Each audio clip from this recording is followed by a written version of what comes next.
შთაგონება შეიძლება ყველაფერმა მოქცეს. ქალაქის არქიტექტურა, მისი ფორმები, წყობა, განწყობა და გეომეტრია ჩემს კოსტიუმებზე დიდ გავლენას ახდენს. ტატუნა სამოს ქალები საფრანგეთში, ინგლისში, იაპონიასა და კორეაში ირგებენ. მოგზაურობაც ხშირად ამის გამო მიწევს.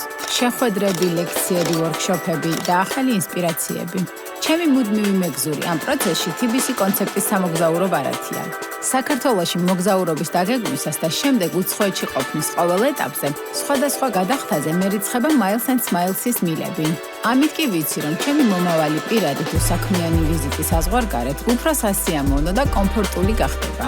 ტატუნა წლებია ბაზარზე არსებობს და ჩემი მთავარი მიზანია ჩემმა სამოსმა დროს გაუძლოს, იარსებოს ნებისმიერ დროსა და სივრცეში, იყოს თან ახალი, თან ძველი და თან ყოველთვის აქტუალური. მოგზაურობა კი საზღვრების გარეშე შევძლო.